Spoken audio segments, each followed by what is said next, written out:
नमस्कार बच्चों, आज हम class 12th chemistry part first का चैप्टर 1 सॉलिड स्टेट लेंगे।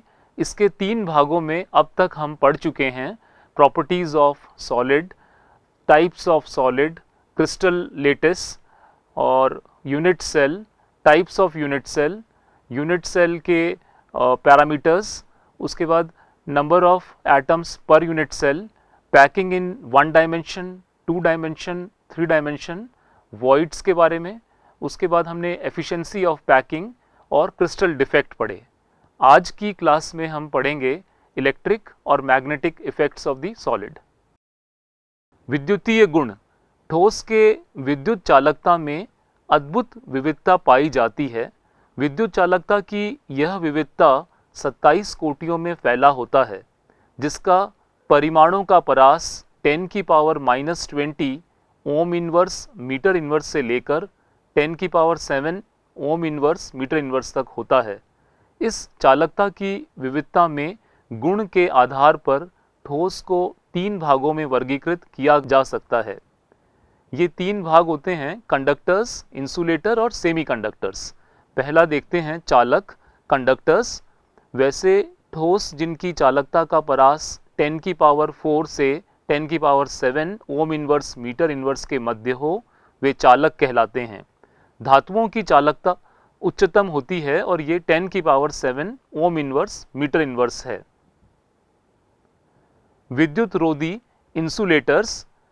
जो ठोस जिनकी चालकता 10⁻⁻20 ओम इनवर्स मीटर इनवर्स से लेकर 10⁻⁻10 ओम इनवर्स मीटर इनवर्स के परास के मध्य होती है, वे इंसुलेटर्स कहलाते हैं। अर्धचालक। ठोस जिनकी चालकता 10⁻⁻6 ओम इनवर्स मीटर इनवर्स से लेके 10⁻⁻4 ओम इनवर्स मीटर इनवर्स के परास के मध्य होती है, वे सेमीकंडक्टर्स कहलाते हैं। धातुओं में विद्युत चालन। Conduction of electricity in metals. एक चालक में विद्युत का चालन इलेक्ट्रॉन अथवा आयनों के मूवमेंट के कारण होता है। धातुओं में विद्युत का चालन इलेक्ट्रॉन की गति के द्वारा होगा, जबकि इलेक्ट्रोलाइट में विद्युत का चालन आयनों की गति के कारण होता है। धातु ठोस तथा गलित दोनों अवस्थाओं में विद्युत का चालन करता है। ये हम पिछले भाग में देख चुके।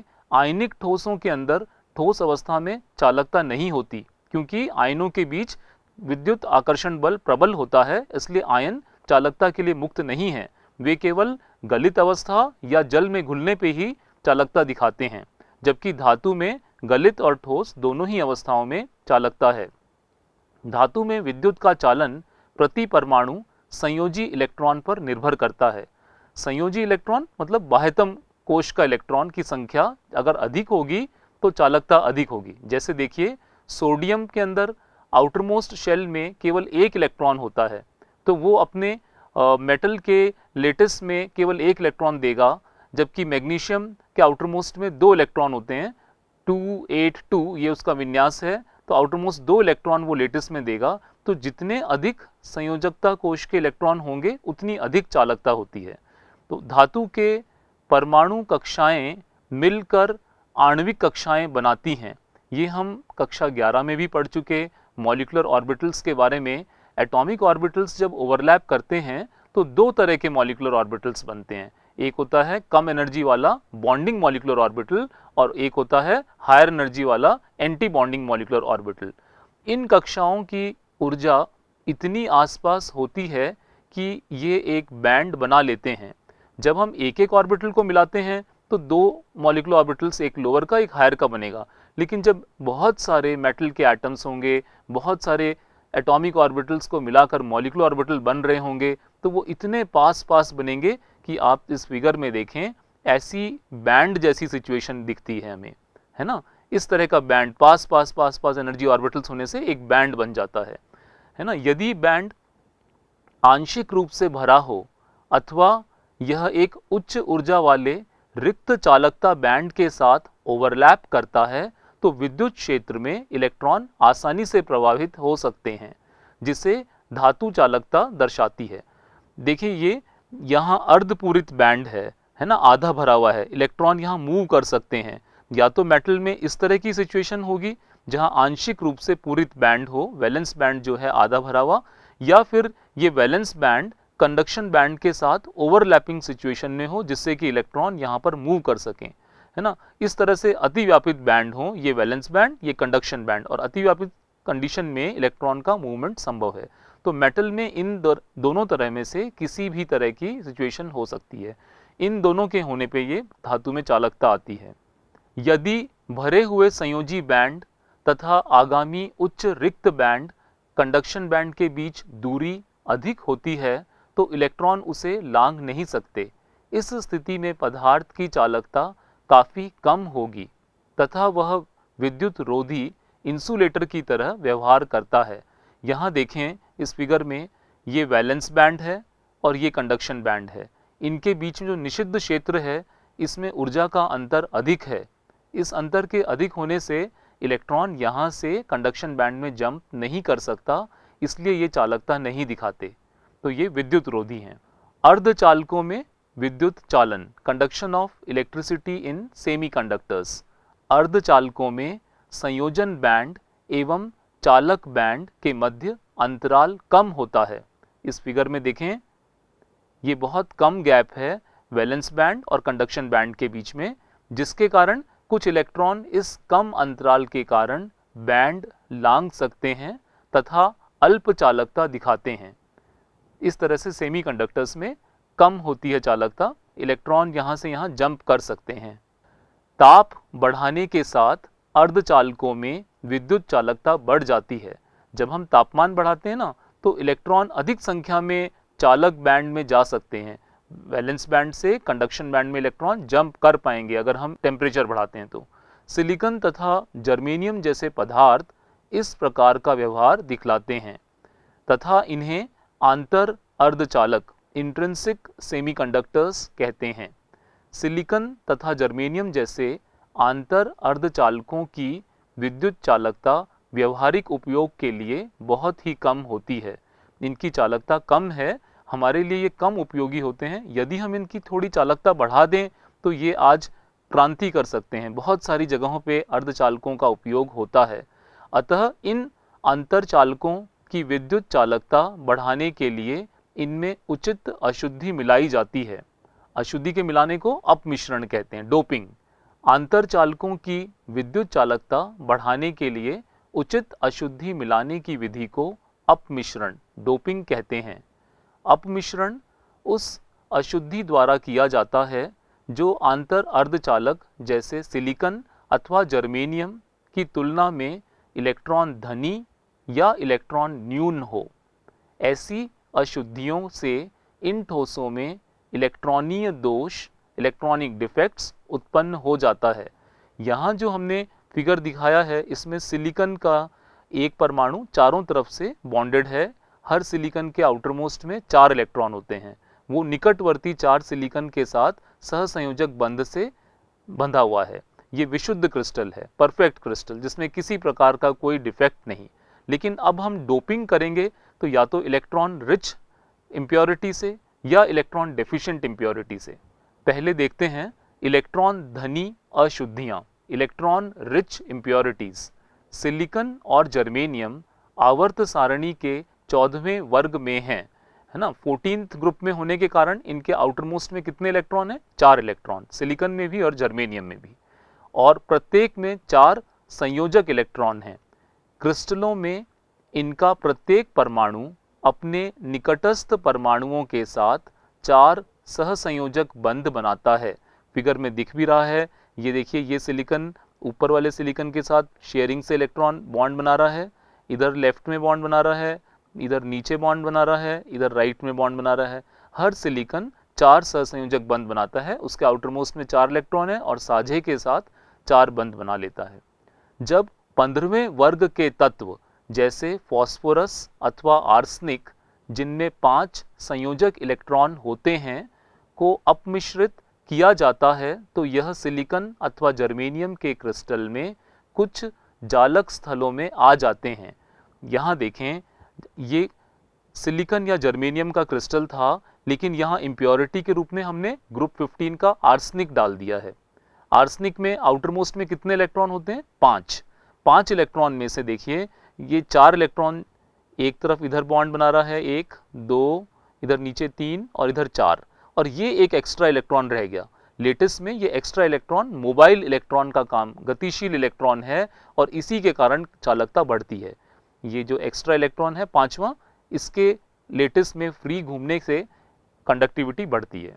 इस तरह 5 में से 4 इलेक्ट्रॉनों का उपयोग 4 सन्निकट सिलिकॉन परमाणुओं के साथ 4 सहसंयोजक बंध बनाने में होता है। 5वां अतिरिक्त इलेक्ट्रॉन विस्थानित हो जाता है।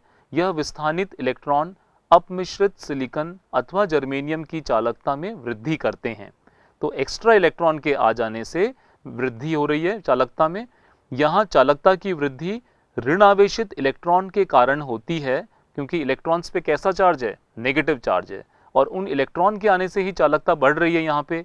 अतः इलेक्ट्रॉन धनी अशुद्धि से अपमिश्रित सिलिकॉन को एन प्रकार का अर्धचालक कहा जाता है, एन टाइप सेमीकंडक्टर, क्योंकि नेगेटिवली चार्ज्ड इलेक्ट्रॉन से कंडक्टिविटी बढ़ रही है, इसलिए इन्हें एन टाइप सेमीकंडक्टर कहेंगे। दूसरा देखते हैं, जहां इलेक्ट्रॉन न्यून अशुद्धियां, इलेक्ट्रॉन डेफिशिएंट इंप्योरिटीज हम ऐड करें, सिलिकॉन तथा जर्मेनियम जो कि आवर्त सारणी के 14वें वर्ग में हैं, को वर्ग 13 के तत्वों यथा बोरॉन, एल्यूमिनियम अथवा गैलियम, जिनमें संयोजक इलेक्ट्रॉन की संख्या 3 है, के साथ अपमिश्रित किया जा सकता है। अब यहाँ हमने क्या करा, सिलिकॉन या जर्मेनियम का लेटेस्ट था, उसमें हमने बोरोन ऐड कर दिया इम्प्योरिटी के रूप में। बोरोन के आउटर मोस्ट में कितने इलेक्ट्रॉन है? एटॉमिक नंबर 5 है, कॉन्फ़िगरेशन हो गया 2 3 ना, आउटर मोस्ट में 3 इलेक्ट्रॉन है। उन 3 इलेक्ट्रॉन में से देखें, एक इलेक्ट्रॉन से यहाँ सिलिकॉन के साथ बंध बन गया, एक इलेक्ट्रॉन से यहाँ बंध बन गया, एक इलेक्ट्रॉन से यहाँ भी बंध बन गया। अब ऊपर सिलिकॉन के ने तो अपना इलेक्ट्रॉन दे दिया, लेकिन बोरोन के पास इलेक्ट्रॉन नहीं है यहाँ बंध बनाने के लिए, तो ये क्या कहलाएगा? यहाँ धनात्मक छिद्र हो गया, एक तरह से इलेक्ट्रॉन होल कहलाता है। इलेक्ट्रॉन की यहाँ कमी है। इस स्थिति में वह स्थान जहाँ चौथा इलेक्ट्रॉन नहीं होता है, इलेक्ट्रॉन रिक्ति या इलेक्ट्रॉन छिद्र कहलाता है। निकटवर्ती परमाणु से इलेक्ट्रॉन आकर इलेक्ट्रॉन छिद्र को भर सकता है। ये जो इलेक्ट्रॉन का छिद्र यहाँ दिख रहा है, उसमें क्या होता है, निकटवर्ती से यहाँ इलेक्ट्रॉन आके इसको भर देगा। अब यहाँ पर छिद्र डेवलप हो जाएगा, फिर जब यहाँ छिद्र होगा तो यहाँ से आने वाले इलेक्ट्रॉन इसको भर देंगे और वो यहाँ छिद्र उत्पन्न हो जाएगा। इस तरह से आगे वाले परमाणु से इलेक्ट्रॉन आकर इलेक्ट्रॉन के छिद्र को भर सकते हैं, परंतु ऐसा करने पर वह अपने मूल स्थान पर इलेक्ट्रॉन छिद्र छोड़ जाता है। जैसे यहाँ से अगर इलेक्ट्रॉन आता है इस जगह पे, तो अपना मूल स्थान इस जगह पे वो छिद्र छोड़ देगा, है ना। यदि ऐसा हो तो यह प्रतीत होगा जैसे कि इलेक्ट्रॉन छिद्र जिस इलेक्ट्रॉन द्वारा यह भरा गया है उसके विपरीत दिशा में चल रहा है ना। अपने को इलेक्ट्रॉन तो इस तरफ आता हुआ दिख रहा है और छिद्र इस तरफ जाता हुआ दिख रहा है। इलेक्ट्रॉन कहाँ आ रहा है? राइट साइड में, है ना, और छिद्र किधर जा रहा है? लेफ्ट साइड में जाता हुआ दिख रहा है। विद्युत क्षेत्र के प्रभाव में इलेक्ट्रॉन छिद्र से धन आवेशित प्लेट की ओर चलेंगे। ये देखिए, जैसे ये लेटिस है, मान लीजिए मैंने यहाँ एक धनावेशित प्लेट लगा दी, है ना, तो इलेक्ट्रॉन का मूवमेंट इस तरफ चलेगा। जो भी इलेक्ट्रॉन है वो इधर आते जाएंगे धनावेशित प्लेट की तरफ, क्योंकि इलेक्ट्रॉन्स नेगेटिवली चार्ज्ड है, वो धनावेशित प्लेट की तरफ जाएंगे। और इधर जो ऋणावेशित प्लेट होगी उस तरफ क्या होगा? वो जो पॉजिटिव होल है, इलेक्ट्रॉन होल है, वो उस प्लेट की तरफ जाता हुआ दिखेगा। परंतु ऐसा प्रतीत होगा जैसे इलेक्ट्रॉन छिद्र धनावेशित है और ऋणावेशित प्लेट की ओर चल रहे हैं। इस प्रकार के अर्धचालकों को पी प्रकार का अर्धचालक कहते हैं। क्यों कहा पी प्रकार का? क्योंकि ऐसा अपीयर होता है कि पॉजिटिव होल ट्रेवल कर रहा है नेगेटिव प्लेट की तरफ, इसलिए, और यहाँ इलेक्ट्रॉन की कमी है, इसलिए पी टाइप ऑफ सेमीकंडक्टर कहते हैं। एन प्रकार और पी प्रकार के अर्धचालकों के अनुप्रयोग कहाँ काम आते हैं? ये एन प्रकार और पी प्रकार के अर्धचालकों को विभिन्न क्रम में संयोजित कर इलेक्ट्रॉनिक वस्तुएं बनाने में उपयोग किया जाता है। जैसे डायोड में एन प्रकार और पी प्रकार के अर्धचालकों का एक कॉम्बिनेशन है, जिसका उपयोग रेक्टिफायर परिशोधक के रूप में किया जाता है। ये एसी को डीसी में कन्वर्ट करेगा। ट्रांजिस्टर भी इसी तरह N प्रकार और P प्रकार के अर्धचालकों के विभिन्न संयोजन से तैयार किया जाता है। इस तरह से इसमें 2 लेयर N टाइप सेमीकंडक्टर की है और बीच में सैंडविच के रूप में P टाइप सेमीकंडक्टर लगाया जाता है। या तो NPN ट्रांजिस्टर होते हैं या PNP, जहां N को एज सैंडविच काम में लिया है और आगे पीछे PP लगाए हैं। ट्रांजिस्टरों को रेडियो अथवा श्राव्य संकेतों के पहचान प्रवर्धन में उपयोग किया जाता है। ऑडियो रेडियो सिग्नल्स को ये आइडेंटिफाई भी करते हैं और एम्पलीफाई भी करते हैं। सोलर फोटो सेल भी विभिन्न प्रकार के अर्धचालकों के संयोजन से तैयार किया जाता है। सोलर फोटो सेल का उपयोग सौर ऊर्जा को विद्युत ऊर्जा में बदलने के लिए किया जाता है। ये था सारा इलेक्ट्रिकल प्रॉपर्टीज। अब हम पढ़ेंगे मैग्नेटिक प्रॉपर्टीज के बारे में। सभी पदार्थों में कुछ चुंबकीय गुण होता है। पदार्थों में चुंबकीय गुण उनमें विद्यमान इलेक्ट्रॉन की घूर्णन गति के कारण होता है। किसी एक परमाणु में प्रत्येक इलेक्ट्रॉन एक सूक्ष्म चुंबक की तरह व्यवहार करता है। उसकी चुंबकीय आघूर्ण 2 प्रकार की गतियों के द्वारा उत्पन्न होती है। फिगर में देखें, हम जानते हैं कि इलेक्ट्रॉन एक तो नाभि के चारों तरफ चक्कर लगाता है ना। इससे क्या होगा, ऑर्बिटल मैग्नेटिक मोमेंट डेवलप होगा। ऑर्बिट में घूमता है इलेक्ट्रॉन न्यूक्लियस के चारों तरफ। दूसरा, वो अपनी एक्सिस पे भी घूमता है ना, स्पिन करता है अपनी एक्सिस पे भी। इससे स्पिन मैग्नेटिक मोमेंट डेवलप होगा। तो इलेक्ट्रॉन के 2 प्रकार के मोशन से मैग्नेटिक मोमेंट डेवलप होता है। यहाँ ऑर्बिटल मैग्नेटिक मोमेंट, यहाँ स्पिन मैग्नेटिक मोमेंट। उसकी नाभि के चारों ओर कक्षा में गति तथा उसका अपने अक्ष पर चारों ओर गति, इन दोनों गतियों से मैग्नेटिक मोमेंट उत्पन्न हो रहा है। इलेक्ट्रॉन के इस चुंबकीय आघूर्ण को बोर मैग्नेटॉन म्यू बी कहा जाता है। मैग्नेटॉन वन बोर मैग्नेटॉन जो है 9.1 Bohr magneton 9.27 into 10⁻⁻24 ampere metre square होता है। पदार्थों को उनमें विद्यमान चुंबकीय गुण के आधार पर 5 भागों में बांटा जा सकता है। कौन से 5 भाग हैं ये? अनुचुंबकीय, प्रतिचुंबकीय, लौह चुंबकीय, प्रतिलौह चुंबकीय, फेरी चुंबकीय। अनुचुंबकत्व, पैरामैग्नेटिज्म। अनुचुंबकीय पदार्थ चुंबकीय क्षेत्र में दुर्बल रूप से आकर्षित होते हैं। ये चुंबकीय क्षेत्र की दिशा में चुंबकित हो जाते हैं तथा चुंबकीय क्षेत्र की अनुपस्थिति में अपना चुंबकत्व खो देते हैं। एक अथवा अधिक अनपेयर्ड इलेक्ट्रॉन की उपस्थिति ही अनुचुंबकत्व का कारण है। ये अनपेयर्ड इलेक्ट्रॉन चुंबकीय क्षेत्र की ओर आकर्षित होते हैं। जिन भी एटम, आयन, मॉलिक्यूल जिनमें अनपेयर्ड इलेक्ट्रॉन प्रेजेंट होगा वो सब पैरामैग्नेटिज्म शो करेंगे। जैसे देखिए ऑक्सीजन एग्जाम्पल में, ऑक्सीजन जो है पैरामैग्नेटिज्म दिखाता है। इसके मॉलिक्यूलर ऑर्बिटल में 2 अनपेयर्ड इलेक्ट्रॉन बचे रहते हैं। इसी तरह से कॉपर 2+, कॉपर का विन्यास क्या होता है? आउटरमोस्ट कॉन्फ़िगरेशन है 3d10 4s1 है ना। +2 स्टेट में इसमें 3d9 होगा तो इसमें एक अनपेयर्ड इलेक्ट्रॉन बचेगा, तो कॉपर 2+ भी पैरामैग्नेटिज्म शो करेगा। इसी तरह से आयरन 3+, क्रोमियम 3+ अनुचुंबकत्व दर्शाने वाले पदार्थ हैं। प्रतिचुंबकत्व, डायमैग्नेटिज्म। प्रतिचुंबकीय पदार्थ चुंबकीय क्षेत्र से दुर्बल रूप से विकर्षित हो जाते हैं। ऐसे पदार्थ चुंबकीय क्षेत्र के विपरीत दिशा में दुर्बल रूप से चुंबकित होते हैं। प्रतिचुंबकत्व उन पदार्थों द्वारा दर्शाया जाता है जिनमें कोई भी इलेक्ट्रॉन सिंगल अथवा बिना जोड़े का नहीं हो, यानी कि इलेक्ट्रॉन यहाँ पेयर्ड होंगे। इलेक्ट्रॉन का युगलित होना उनके चुंबकीय आघूर्ण को आपस में निरस्त कर देता है और ये चुंबकीय गुण नहीं दर्शाते।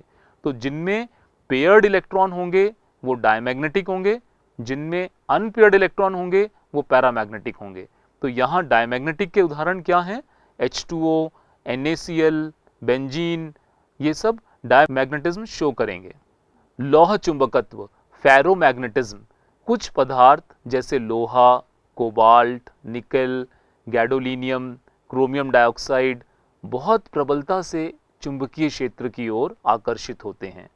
ऐसे पदार्थ को लौह चुंबकीय पदार्थ कहा जाता है। प्रबल आकर्षण के अतिरिक्त ये स्थायी रूप से चुंबकित किए जा सकते हैं। जैसे हमने देखा पैरामैग्नेटिक सब्सटेंस तो क्या होता है, जैसे ही हम मैग्नेटिज्म हटाएंगे उसका चुंबकीय गुण चला जाएगा, लेकिन फेरोमैग्नेटिक सब्सटेंस में अगर एक बार मैग्नेटाइज किया फिर चुंबक हटा भी दें तो ये सब्सटेंस परमानेंटली मैग्नेटाइज हो जाते हैं। ठोस अवस्था में लौह चुंबकीय पदार्थों के धातु आयन छोटे खंडों में एक साथ समूहित हो जाते हैं, इन्हें डोमेन कहा जाता है। फेरोमैग्नेटिक पदार्थ के अंदर छोटे छोटे क्षेत्रों को डोमेन कहा, और जब चुंबक नहीं होता ना तो ये डोमेन रैंडमली ओरिएंटेड होते हैं। इस प्रकार प्रत्येक डोमेन एक छोटे चुंबक की तरह व्यवहार करता है। लौह चुंबकीय पदार्थ के अचुंबकीय टुकड़े में डोमेन अनियमित रूप से अभिविन्यासित होते हैं और उनका चुंबकीय आघूर्ण निरस्त हो जाता है। पदार्थ को चुंबकीय क्षेत्र में रखने पर सभी डोमेन चुंबकीय क्षेत्र की दिशा में अभिविन्यासित हो जाते हैं और प्रबल चुंबकीय प्रभाव उत्पन्न होता है। यहाँ हम फिगर में देख रहे हैं सारे डोमेन एक ही दिशा में चुंबकीय क्षेत्र की तरफ आ गए हैं और प्रबल चुंबकीय प्रभाव उत्पन्न हो रहा है। और लौह चुंबकीय पदार्थों में अगर हम मैग्नेट को हटा भी लेते हैं तो भी चुंबकीय प्रभाव रहेगा। चुंबकीय क्षेत्र हटा लेने पर भी डोमेन का क्रम बना रहता है और लौह चुंबकीय पदार्थ स्थायी चुंबक बन जाते हैं। चौथा देखें, प्रति लौह चुंबकत्व एंटी फेरोमैग्नेटिज्म। प्रति लौह चुंबकत्व प्रदर्शित करने वाले पदार्थ जैसे मैंगनीज ऑक्साइड में डोमेन संरचना लौह चुंबकीय पदार्थ के सदृश होती है, परंतु उनके डोमेन एक दूसरे के विपरीत अभिविन्यासित होते हैं तथा एक दूसरे के चुंबकीय आघूर्ण को निरस्त कर देते हैं। यहाँ देख रहे हैं आप, ये डोमेन अपोजिटली ओरिएंटेड हैं, एक ऊपर है एक नीचे, और एक दूसरे के प्रभाव को नष्ट कर देते हैं। फेरी चुंबकत्व फेरी मैग्नेटिज्म। जब पदार्थ में डोमेन की चुंबकीय आघूर्णों का संरेखन समानांतर एवं प्रति समानांतर दिशाओं में असमान होता है तब पदार्थ में फेरी चुंबकत्व देखा जाता है। यहाँ देखिए, इसमें डोमेन ऊपर भी हैं नीचे भी हैं, लेकिन बराबर संख्या में नहीं है। जैसे देखिए, दो डोमेन ऊपर दिख रहे हैं तो एक नीचे आ रहा है ना, यहाँ फिर दो ऊपर हैं एक नीचे हैं, तो इनका समान संख्या नहीं है ऊपर और नीचे का, इसलिए असमान होने पर ये फेरी चुंबकत्व दिखाते हैं। ऐसे लौह चुंबकत्व की तुलना में चुंबकीय क्षेत्र द्वारा दुर्बल रूप से आकर्षित होते हैं, जैसे मैग्नेटाइट Fe3O4 तथा फेराइट मैग्नीशियम फेराइट और जिंक फेराइट आदि इसके उदाहरण हैं। ये पदार्थ भी गर्म करने पर फेरी चुंबकत्व खो देते हैं और अनुचुंबकीय बन जाते हैं। गर्म करने से इनका फेरोमैग्नेटिज्म खत्म होकर पैरामैग्नेटिज्म आ जाता है। बच्चों, आज के भाग में हमने इलेक्ट्रिक प्रॉपर्टीज़ और मैग्नेटिक प्रॉपर्टीज़ के बारे में पढ़ा। इसमें हमने इलेक्ट्रिक प्रॉपर्टीज़ में देखा कि किस तरह से मेटल्स, नॉन मेटल्स और सेमीकंडक्टर्स, इंसुलेटर्स, ये सब चीज़ें होती हैं, और जिनमें से सेमीकंडक्टर हमारे लिए बहुत काम आते हैं। आज जो इलेक्ट्रॉनिक क्रांति हो रही है इसमें काफ़ी सेमीकंडक्टर का उपयोग हो रहा है। इसी के साथ हमने मैग्नेटिक प्रॉपर्टीज़ पढ़ी, जिनमें 5 प्रकार के पदार्थ देखे: diamagnetic, paramagnetic, ferromagnetic, anti ferromagnetic, ferri magnetic, इन सब के उदाहरण वगैरह देखे। मैं समझता हूँ पूरा चैप्टर आपको समझ में आया होगा। इसी के साथ धन्यवाद।